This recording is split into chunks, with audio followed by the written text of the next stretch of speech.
Well, ladies and gentlemen, we're finally at the end of our road of Invincible. I actually thought we were going to get 9 episodes, but I guess they were like, nope, you're getting 8 episodes this season. So, Which makes yeah. sense. So, might as well just go ahead and get straight to the point on this one. So, Immortal Man, you had a moment, man. You had a moment. A moment, that's putting it mildly, sir. I mean, That man woke up and said, "Fuck your collar. I'm coming after Omni Man." I was like, okay. Nah, he woke up. He woke up and literally forgot. Like he really thought he was still in episode 1.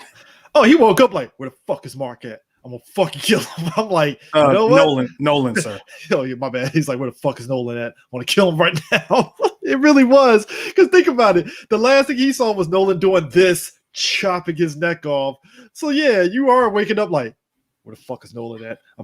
That dude was literally rage incarnate. Even when he did that, I'm like, I sat back and watched him fly off, and I go, it's a bold move, Cotton. Let's see if it works out for him. Now, to be fair, you start seeing why Nolan saw him as a threat, though, in episode 1. To be fair, that's why he went after him first. Yeah, I will even because Nolan, to give Immortal Man his credit, he was giving it to fucking Nolan. Nolan, the whole okay. So all of episode 7, right? This is what makes episode 7 fucking hilarious.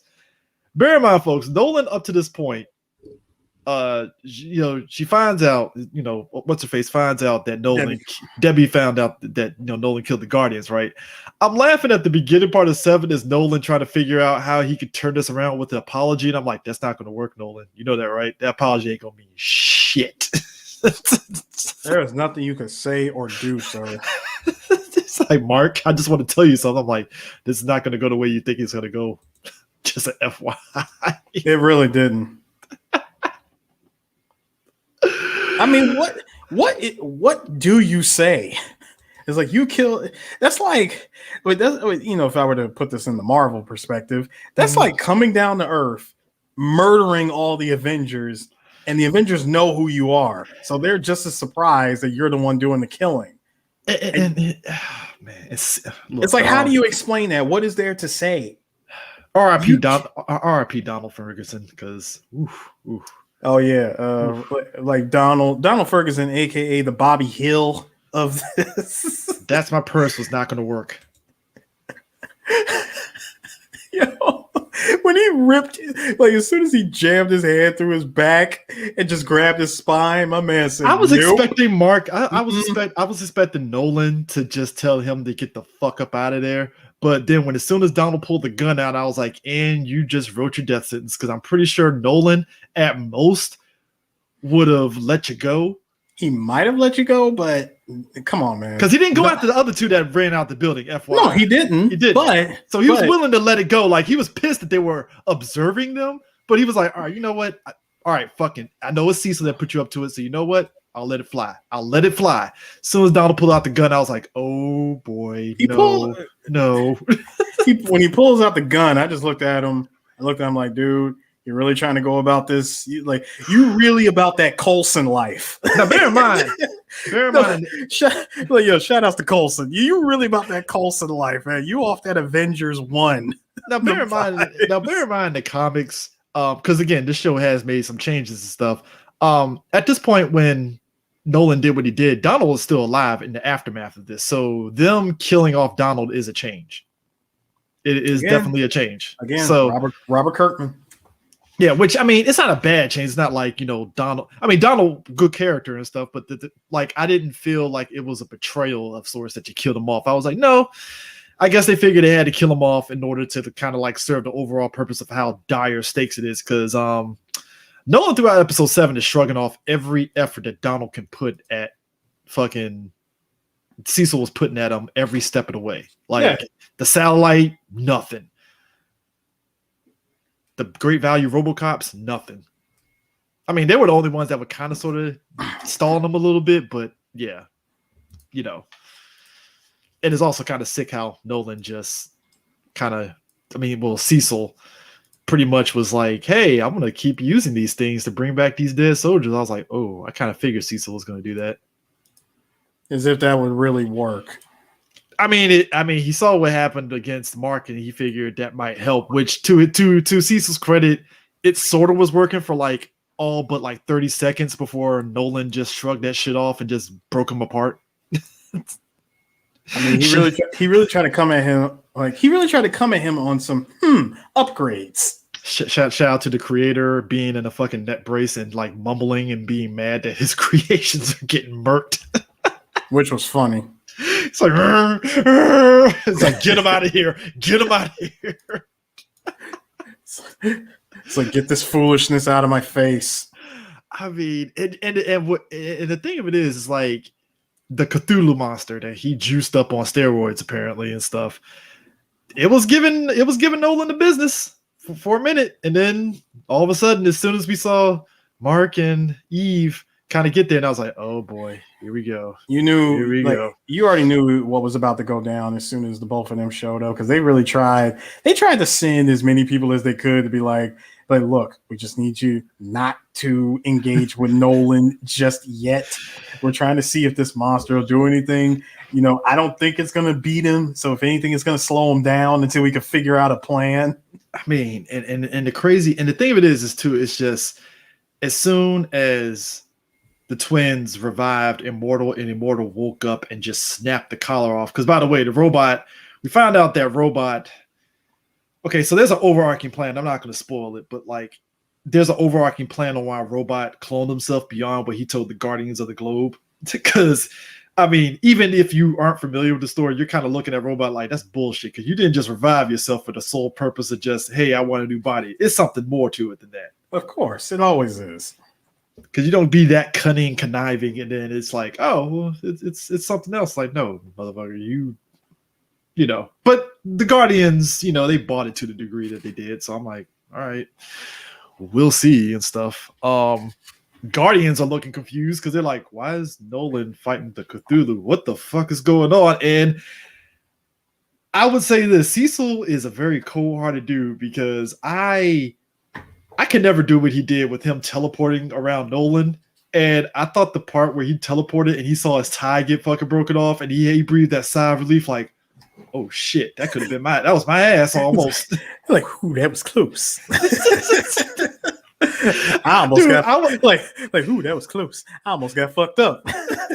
Nigga, I was bold move cotton the whole time. I'm like, bro, you're playing a dangerous game right now, teleporting around him. What are you doing? What are you doing, dude? No. Like you really about that, like you really about that life, huh? Dude, he is gassing him up, literally gaslight Nolan the whole time. Like, hey, you know, your wife's watching this. Hope you know that. It's like, you sure you want your son to know about this? You sure? It's like your wife's watching this. We got everything on tape. Like, bro, you really want to go down this road? And again, I love it because Nolan knows he's just. It's like, hey, Nolan, you brought this on yourself, dog. Like, what did you think was gonna happen? Like, come on, you know, and. It's interesting that it goes finally to the fight between Nolan and Mark. And it goes about as much as you expect. But at this point, Nolan has literally hit no fucks given because he's killing everybody. Like one of the Air Force pilots that Mark rescues, he's like, whew, man, I thought I was dead. And I was like, and as soon as I saw him come up behind him, I was like, and Nasty Nate is here. Bam! I'm like, oh, God. When he said you saved me, I'm like, and go. Like I'm just I got my timer going. And I'm like, ooh, 10 seconds, new record. I mean, Nolan, I think the episode gave a solid point that there's no coming back from Nolan on the redemption path. And if you again read the comics, it's pretty much lining up to there's no redemption per se for Nolan, because it's like, yo, you did the shit that you did, man. You ain't coming back from that. Like, you know, you go into the city, you use Mark's head to literally fuck up a whole fucking train. Like when I saw all the people get killed and Mark getting his head rammed through it and killing everybody, I was like, what the fuck? Which, okay. I think it's something to be said on how we clearly underestimate how fragile we as humans are in media and stuff. And I'm not saying that other movies never portrayed us as not being fragile, but like I think this show really dives into that we really are fragile, because like I felt bad for Mark. He's saving his wife and kid, and the building still falls, and he still has her arm, and he looks down, and it's like, oh, she dead. Like, dude, it wasn't like they're just stuck under some rubble. He pulls the arm up, and it's just the arm. I'm like, yo, because the daughter and the mom are dead. The daughter, they're dead, and it's like there's a majority part of me that's glad that the show isn't mincing words about like and showing like, yo, this isn't like typical comic book where it's like, oh, Mark saved the daughter and the kid, and there was nobody else in the building. It's like, oh no, people died. Straight up. Like we even saw at the end of near the end of episode 8 of the finale and stuff, like the Guardians of the Globe is cleaning up the rubble and it's just dead bodies. Mm-hmm. Like there ain't no happy ending to this shit. It's like, oh no, people die. Straight up. It kind of reminded me, again, it reminds me a lot of, I'm going in the Super Sentai world here. It reminds me of Serpentera in Die Ranger, where it just Serpentera just shows up, comes to Earth, blows up Tokyo, and just Tokyo in one shot, waves the deuces, and gone. Well, it's more like basically says, "Hey, cut the shit with the fighting."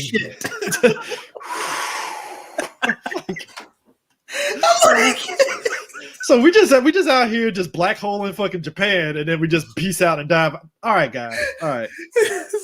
And see, when I see that, that's what it reminded me so much of that when Nolan just grabs Mark and just puts him in front of a train. Like, maybe this will make you learn. And the thing of it is, it's like, even though Nolan flashes back to the baseball game with Mark, which is again called back to the first episode. Was it first or second? Was it the first episode when they were playing baseball? Yeah, first episode they were playing baseball and stuff.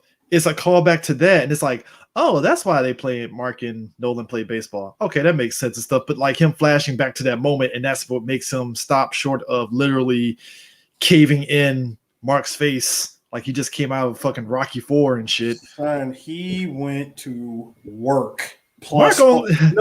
See, hold on. Let me rephrase that. Nolan went in, did an 8-hour shift, and got time and a half on Mark's face. Look, I've never fought my dad. I will never fight my dad. What Mark did was the equivalent of if you ever habitually line stepped on your dad, and your dad was like, "Oh, word, gotta put you down, son." Gotta put you down.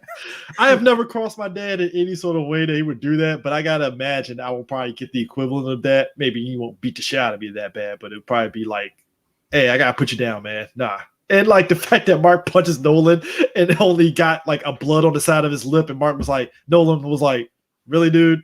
Okay, since you want to play that, gotcha. I was gonna let you go. I might would have broke your arm and let you go, but you want to go there? Got you."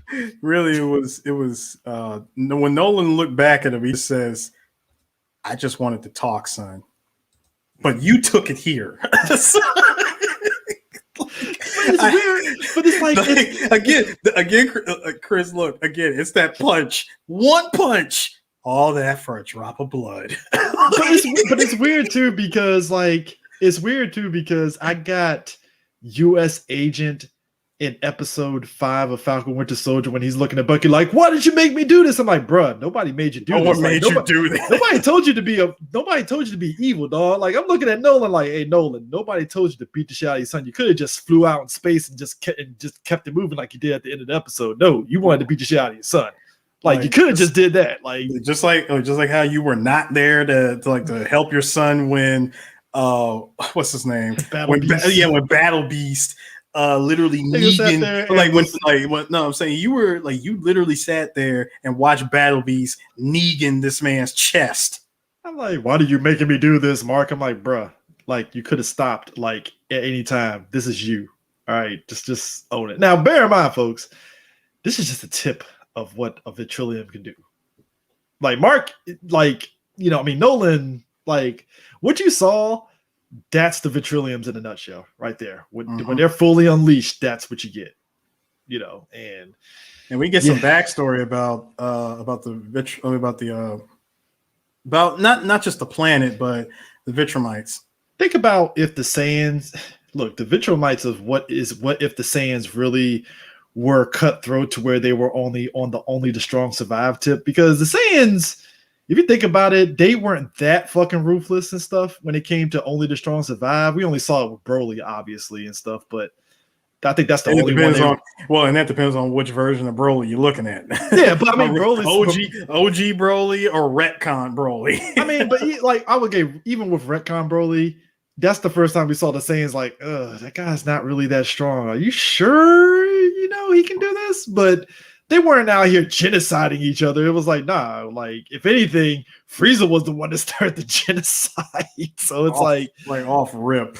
So it's like the Ventramites are like an extreme version of the Saiyans. It's like, oh yeah, we're all gonna fight each other to see who's the strongest, and whoever comes out like on top in like this bracket of like 1,000 and come out 100. All right, now we're gonna lead this whole fucking group. And Nolan was one of the top people that were out here conquering universes and stuff.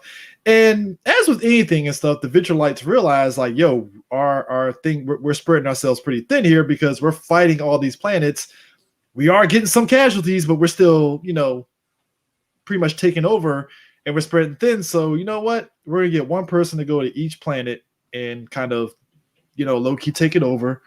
And then, boom, once everything is settled and stuff like that, then we'll come in and we'll be able to, get everybody there and stuff. And it's kind of one of those situations where it's like Mark is like not buying into the fucking Kool-Aid. He's like, nah, bro, it's like what you guys are doing is wrong. Like whether you realize it or not, like you're taking away free will from folks.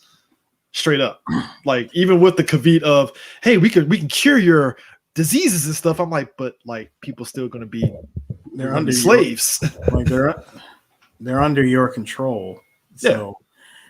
So when he had, so what really messes up Mark is Nolan telling him, "This is you do know you're half, like you're only half human. You have, like the planet, like Vitrum, like coursing through your veins. Like you have Vitramite blood, so you do know that you're gonna last thousands of years. Like." What do you think is going to happen when everyone? Hell, what do you think is going to happen in the first 500 years? Everyone is gone. Oh, side note, folks. Omni-Man getting the brakes beat off him by Goku. Just FYI, putting it out there. Continue. I'm just saying. Like, I saw a lot of people sitting there saying, "Oh, Omni-Man gonna beat Goku." I'm like, I don't know, dog. I mean, you're talking about you're talking about a character, mind you. The Saiyans on the Ventramites. Wait. You're talking about a character. This guy right here. This guy fought a god. Okay, he fought a god. He's stronger after every fight, and he gets stronger after every fight. He is only as powerful as Akira Toriyama allows him to be. Dude, what if Ultra Instinct became hold on? Like, what if Ultra Instinct was default? Ultra was like a default mode altogether. Here's what have happened, Eris. Ultra Instinct Goku would have been equivalent to when Nolan went to that planet of the aliens that have that go through time.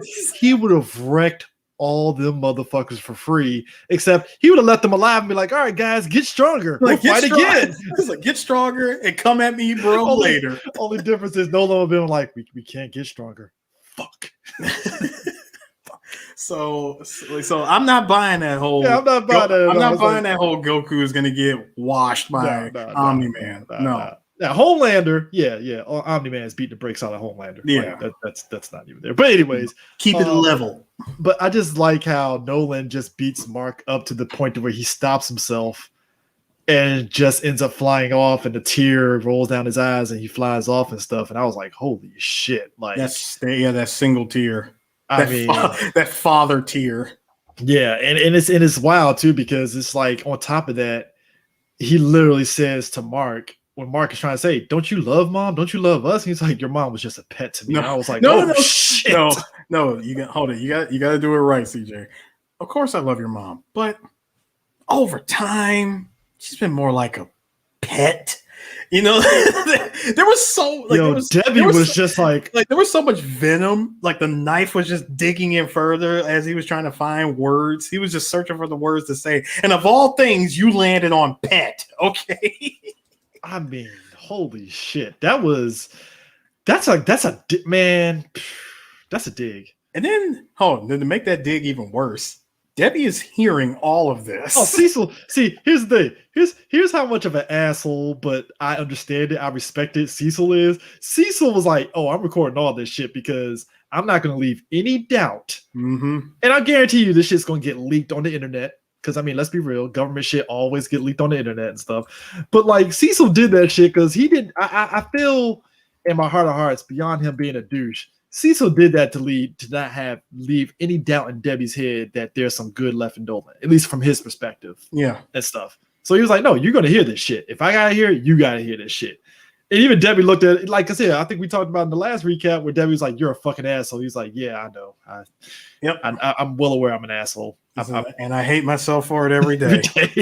So it's like Cecil's like, "Nah, you know what?" And that's why I respect him because like at least he's honest about his shit. Like, yeah, I did it. I observed you. What are you gonna do? Even to his boy Donald was like, "It was a pleasure serving you, sir." I was like, "Oh shit, it was done. It was a wrap." Nolan's face was fucking hilarious. He's like, "What the fuck are you talking about?" Oh shit. Even with him grabbing his spine, he was like, "What's he talking about?" Oh damn. Like, oh, he pushed the history eraser button. Damn it. Be sure to clear my Internet Explorer history. It's like, clear my search history. Delete the cookies right now. So you do know by that, like just off of that, Chris, you do know that your boy has somewhere, or I would be more likely to assume that Cecil was a shovel buddy. I have to show this because that's exactly what the fuck happened. As soon as Omni-Man said that shit.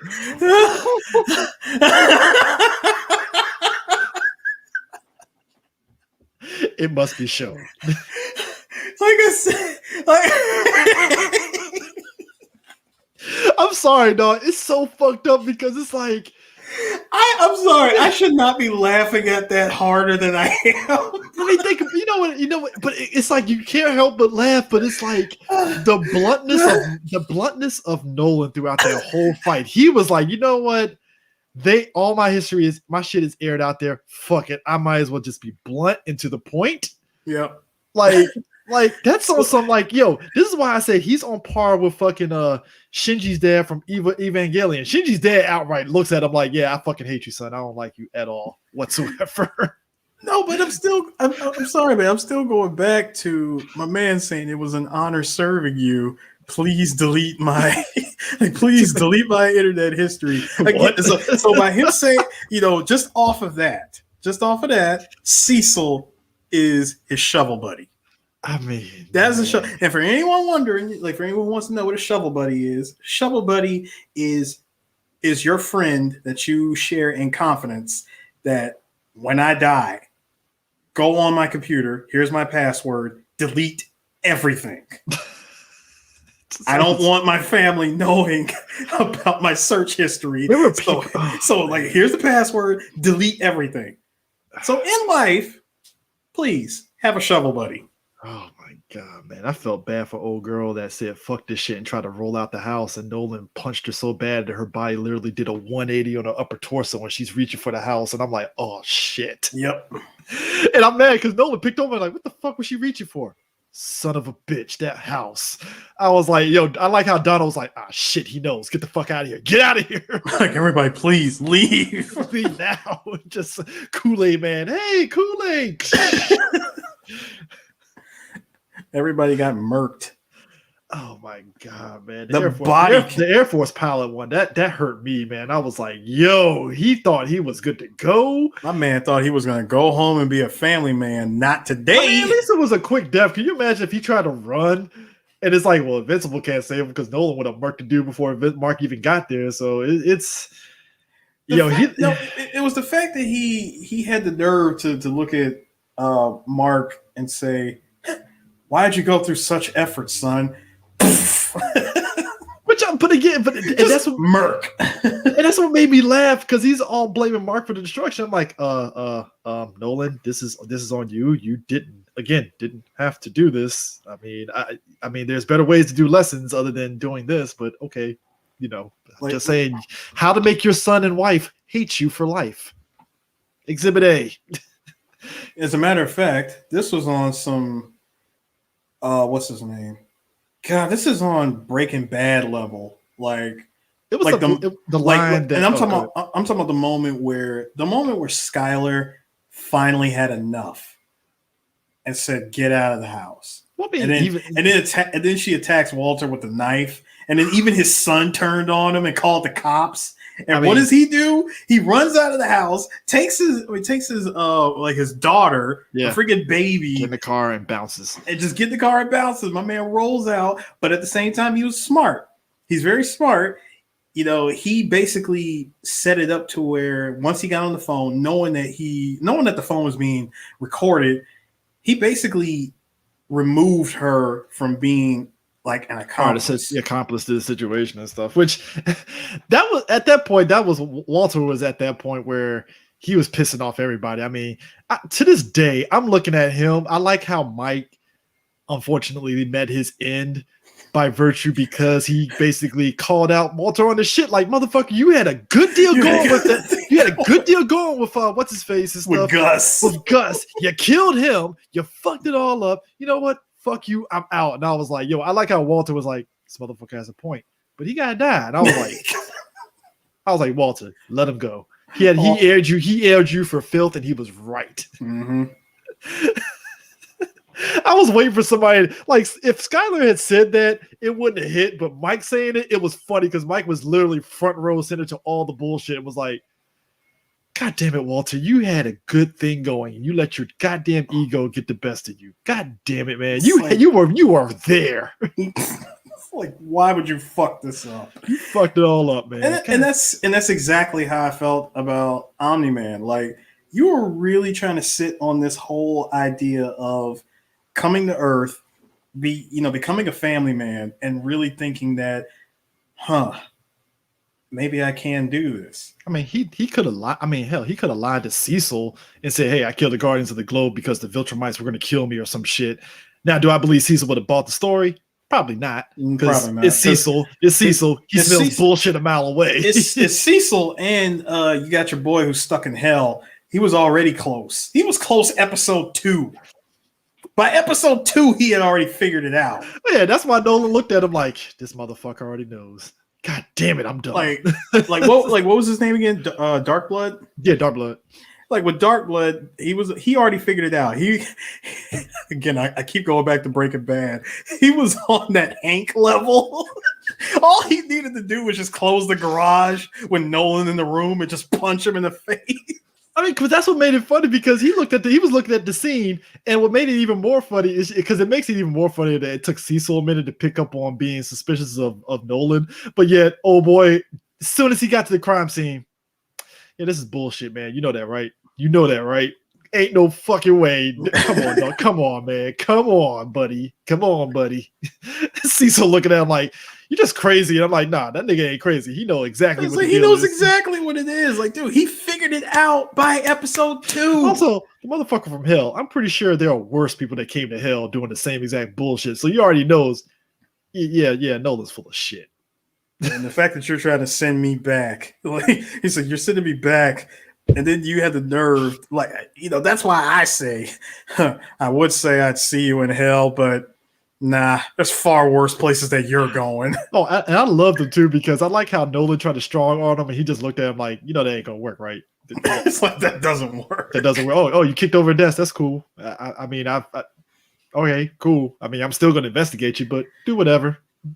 That's cool. The fact that you're threatening me because I'm in your house, yeah, that already puts you even further up the ladder of sus. But I like those kind of people that can kind of egg on people like that because it's like, yeah, if you're unflinching, that makes you a fucking that definitely makes you a threat because it's like, shit, I can't strong arm like anybody else. So, all right, cool. But I think people also need to realize too that what's his face Alan the alien.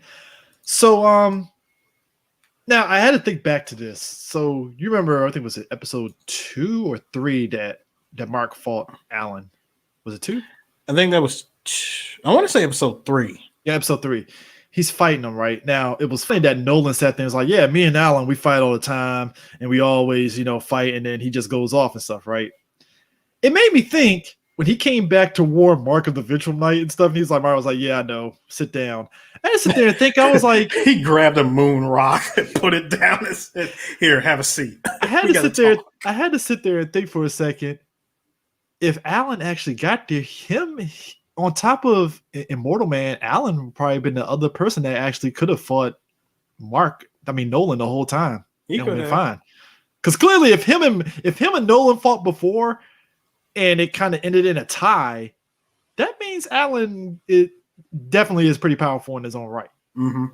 So that's a good thing. I mean, we saw a little bit of him when he was fighting Mark and stuff before. It was like, hold up, you're not okay. Shit, I fucked up. But I just like how and the ending in the book. Which, by the way, if you want to know what season 1 was, it was basically this volume 1, issues 1 through 13. So it's not that bad. Hold up, pause. Did you get that from Third Eye? No, I got it from this other comic book store. It was it's over in College Park. Oh, okay. And that's the whole collection? It's volume 1. So this is issues 1 through 13, basically. So that was season 1 was basically this book and stuff, but they, like I said, there's some changes like in the book. Basically, when he's talking to Alan, he was like, he basically tells him what happens and stuff, but they just cut to the next panel where Alan's like, well, what are you going to do now? And that's when he says, hey, I guess I'll finish up school. But there was no montage. And I think with this show, we see the montage of like Cecil. Clearly he's upgraded those robots and stuff. They put back together Immortal Man, which that's going to be as expected. And which I don't know why they didn't do that before. Cause I'm like, did they not do that before when they got the bodies and stuff? Because they didn't, because they buried him. Remember? Yeah, but then again, I don't know why I'm saying that, because I'm assuming that since they got the Mauler twins back, the Mauler twins probably told them, "Oh yeah, you can revive Immortal Man if you do X, Y, and Z." Even though the Mauler twins are locked up. Like how they looked at old boy who was in that brace. They looked at him like, back again. Yep. I thought it was funny how when they first they see a handful of soldiers and they're like, all right, maybe we might be able to take them. No, he was like, all right, you take those 4, I'm gonna take these 4. But then like 20 show up from the other side and they're like, oh damn. Yeah, I don't think this is gonna work. Yeah, they caught us. Yeah, so it's like, all right, we go to jail. Or they could have just went to jail because, hey, they don't have to worry about having to do another clone body and stuff. So yep, that's the because they burned down the whole factory. Yeah, because we found out that robot, he was going to betray the Mauler twins, because as soon as they gave him the new body and stuff, because he's in Rexplode's a younger version of Rexplode and stuff, right? Mm-hmm. So as soon as they get the body, he's like, yeah, so yeah, by the way, thanks for the body. And you're going to jail. You're going back to jail. And they look at him like, really, nigga? I mean, we knew you were going to betray us. We just didn't know how. So, that's not going to happen. That's why we had a contingency plan. Yeah, and I like how they wrecked the robots. And Robot was like, oh, you actually thought that was the only robot I had? Oh, by the way, I got Voltron right behind me. So do work, son. Which is why they put that, because when he got the new body, they put this chip inside of him to where he can basically control other robots and stuff like that. But I'm not going to spoil what the big plan for Robot is and stuff, but clearly something's up, because again, you don't get a clone body and do all that stuff and they're not to be their hiccup and stuff. But right, I like how they have him. He's actually inside the robot body and stuff, and all that stuff. And it's funny because there is a part of me, like you said, he did it because he cared for Monster Girl, which I think I do feel that is genuine and stuff, but it is kind of like whatever he's planning, he's going to be in the same position as Nolan if it's something that's fucked up, where he's going to look at Monster Girl like, hey, I still love you. And I'm like, you sure, dude? Because you going to be killing people or what? Again, the word sus flies pretty freely with this show. I mean, and then also, so I'm taking a wild guess that Amber and Mark are together. After that, well, you heard her. I mean, you heard her. Hell, you saw her as soon as he opened the door. Mark, freaking lip lock right there. I was expecting Eve to roll up there first, and then Amber. But then Eve did, but Eve did show up. But no, she's like, Mark, And again, lip locked, followed by, so does this mean we are Back if you together. and she's like she goes, no, I mean if you want to try it again, I guess. I'm like, after Sympathy. everything, and I mean after everything that Mark went through, my man got the brakes beat off of him all like pretty much from episode 1 all the way to now. And the very least that you could do is just say, you know what? I was wrong. I shouldn't have, I should have dogged you the way I did. It was my fault. I am so sorry. The fact that I knew that you were invincible and I still treated you like shit. Yeah. I'm sorry. Yeah. So and it's kind of funny too, because even Amber, was it Eve, Amber, and what's his face? His best William. friend. Yeah, William. They all three of them know. And I like how William was like, "Oh my God, Eve, you knew about Mark? Oh my God." He's like, I felt like I thought I blew it. He's like, yeah, and I'm trying to think. Did she tell him that she was a superhero? Oh yeah, no, he's like, no, he did. He said, no, she did. She was like, yeah, I'm Adam Eve, the hero. He's like, oh my God, he's like, I can't believe you're Adam Eve. No, I mean, no, it was when she said that, she's like, I'm Adam Eve. He's like, oh my God, I could totally see that. Like how Amber looked at him like you couldn't pick up on that before. Like she just goes, oh, okay, interesting. It's like, that's great. I thought the best scene ever is when Mark is taking a phone call from Cecil behind the alleyway. You just hear, and I like how Amber was like, "So guys, what's going on today?" like, yeah, he ain't coming back. And he's gone. It's the look in her eyes when she just looked up, like, okay, all right, just. Yo, and again, to show how fucked up the government is, yeah, so they can't see us because we put some shit in the water. So we've been using this the whole time. I was like, of course you did. Yep. He said lights. I mean, all the secret government shit. And I was like, what? All inside of this one room. It tells Mark, yeah, it's about $5 million every time I teleport. That's taxpayer money, FYI. Sheesh.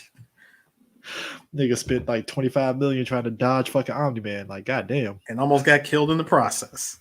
Yeah, I'm sorry. When he teleports back to HQ, you see the tide. He's just like, well, that would have been a horrible weekend, wouldn't it? That's what's like, yo, that's a bold move, dog. I wouldn't do that shit. It's like, nah, bro. There's too much of a window for Mark, like for Nolan to do that shit, man. But yeah, man, this was it's much like The Boys, where they've done a good job of adapting the material. I think this was a very good first season and stuff. I'm thinking volume 2 is going to probably be where they're going to inspire, because they basically it got renewed. They got renewed for season 2 and 3. Yeah. I'm hoping they still take their time, because I can see this running for like 9 seasons easily on some Walking Dead is on what season now? 11. Yeah, I can see it definitely hitting Walking Dead levels of seasons and stuff, which is enough to kind of actually go through all the volumes in a clear and concise way, especially since the book has been done for a while. So the book ended 2 years ago? Yeah, 2019 is when was the last issue. Yeah, so they've already started this whole TWD universe with all these other shows. Yeah, Fear the Walking Dead and the one on Amazon that I don't think that's out yet, is it? No. Okay, yeah. So and then World Beyond is the other one. Yeah. So I mean, Invincible definitely. I'm not gonna say they're probably gonna spin anything off of it, but I wouldn't be surprised if they do like a mini series based off of like one of the characters. Because I think in one of the omnibuses there is a backstory where they go into the backstory of each and all the characters, and their little subplots and adventures that they had before they joined the Guardians of the Globe and all that stuff. And I was like, that would be interesting if they did kind of like a mini series side story of these characters and all that stuff. That would be interesting. But like one episode dedicated to each character. Yeah, just if they really want to expand on it and stuff. But yeah, I wasn't surprised it was getting renewed. I'm curious to know how many episodes they're going to do and stuff. Because I think given Amazon's track record of renewing seasons of shows, I would not be surprised if they kept it the same. Kept that same consistency of like 8 episodes, 8 episodes.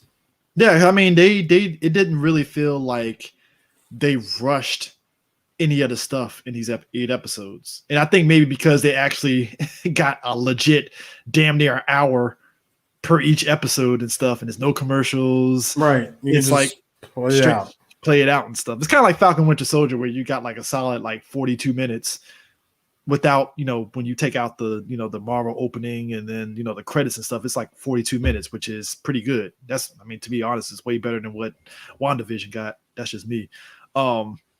Yeah, so I think 45 minutes is like the sweet spot to kind of like just get the whole go through it and stuff. 'Cause I can't imagine this being on network TV. I really can't.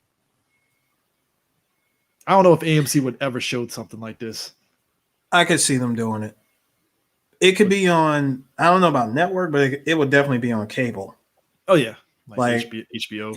No, see, but then again, this is what makes it so dumb, because Robert Kirkman wanted to do Walking Dead with HBO, and HBO said, "Can you tone down the violence?" They didn't say no. They said, "Could you tone down the violence?" And he said, Thrones. "Yeah, exactly. You got Game of Thrones doing this shit, but Walking Dead is too much." That's your line. That was your line. That was your line, HBO. And so instead, they went to AMC, and AMC said, "Hey, have at it. Go nuts." And now everybody wants to go to AMC for their shit. So there you go. I mean, that's why I could see this either being on HBO if HBO decided to bring back their animated specials, because real talk, the last time HBO had an animated series that was this bloody, gory, and violent was Spawn. Yeah.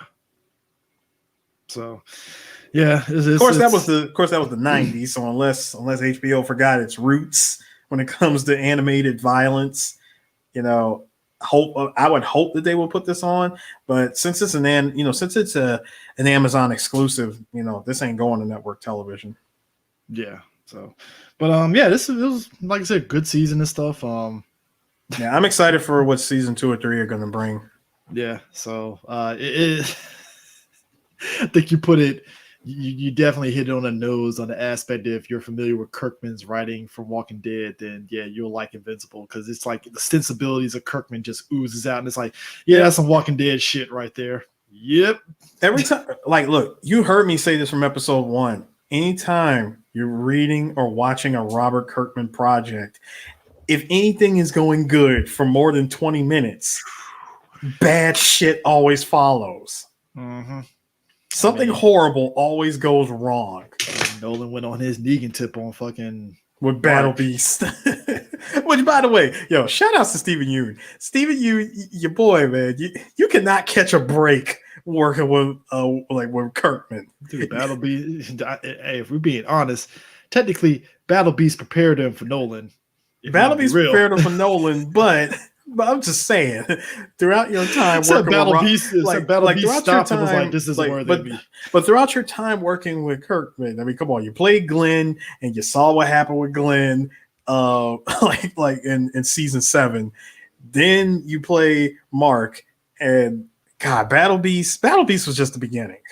Yeah. Then we get what's his name?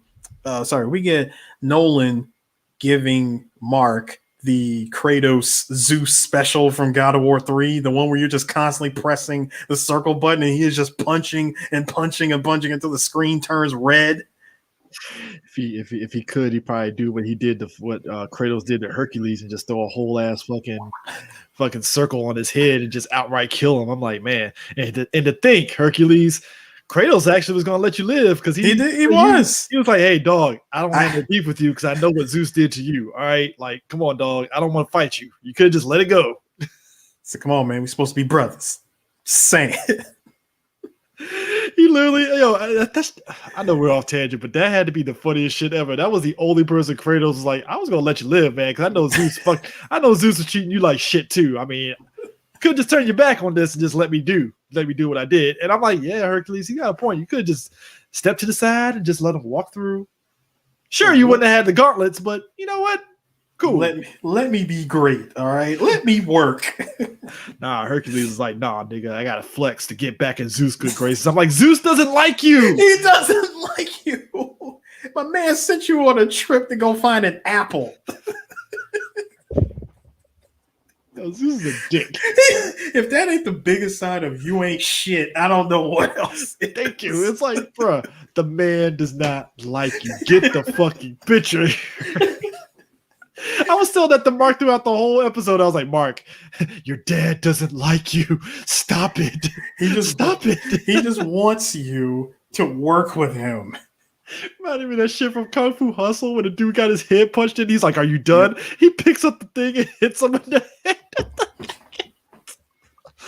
That shit had me rolling to this day. He just grabs the piece of wood and was like, crack. And I was like, oh God, why did you do that, sir? Like, why? Why'd you do that? I wasn't even going to do anything to you, but now, once again, you took it from there to here. So I gotta imagine what would have happened if Mark just looked at his dad and was like, no, and just walks off and flies off. I gotta wonder, would Nolan still handle his business if Mark was like, I'm not listening to you. Bye, Dad. Peace. See, if Mark left, then Nolan probably would have just went after him.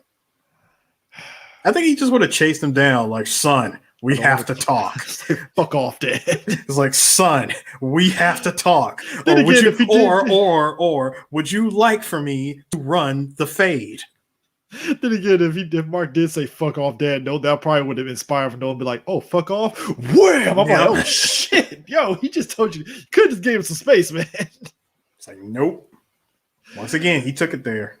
I was like, then again, that's probably was a damn if you do, damn if you don't situation and stuff anyway. So it is what it is and stuff. But like I said, I like how Alan set it up on the whole idea of there being a council that is fighting against the Vitriums and stuff, and it's still going on and stuff. So that's going to be interesting when the war effort actually happens, because some of them Vitriums that we saw in that flashback, I'm like, a couple of them make their way into the story proper, and they're pretty fucking dangerous. So yeah.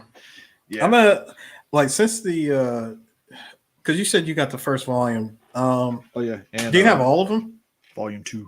I only got the first 3 because it was like a deal that opening weekend when the show dropped and stuff, where it was like 20% off of the books at that. It was at that comic book store because I went to Pandora's Cube and I just swung by over there and stuff, and they were having like 20% off, and I just got the first 3 volumes. No, because I think there's a comic book store. If I'm not mistaken, there's a comic book store, I think, over in Fairfax. You're 5 corners or 7 corners or whatever. Yes, it's off of Tyson's Lee Highway.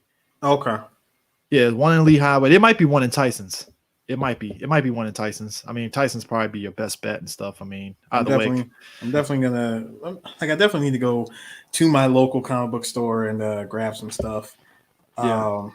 I still have not to this day picked up any of the Walking Dead compendiums, and I think there's 9 of them. Yeah, it's 9 total. I think them shits are expensive as fuck. Yes, they are. I'm kind of upset about that. Dude, the Power Ranger compendiums, I got like 2 of them and stuff, because the very first one that I missed out on, that shit goes for $300. And I was like, I'm not shelling out $300 for that shit. Kiss my ass. Nope. I'll get the other 2 that are at least $40, and it's like, I'll eat the 40, but I ain't paying $300. Nope. Kiss my ass. Nope. Not doing it. So, but yeah, that is it for our recap. The other recaps, like I said, it's up on the 3BG recaps and discussion feed, so definitely check those out. Should be having probably do Falcon Winter Soldier soon, maybe Monday or Tuesday. I see what you guys are up to and stuff, and go from there. So, but that's Invincible. Can't wait for the next season. I'm pretty sure that might be next year. They probably be dropping it, knowing how they do animation and stuff. It'd probably be pretty. Not gonna say quick, but pretty decent turnaround time. So we'll see. Yep. So, but anyways, folks, that is it, and we will catch you guys later. Peace out.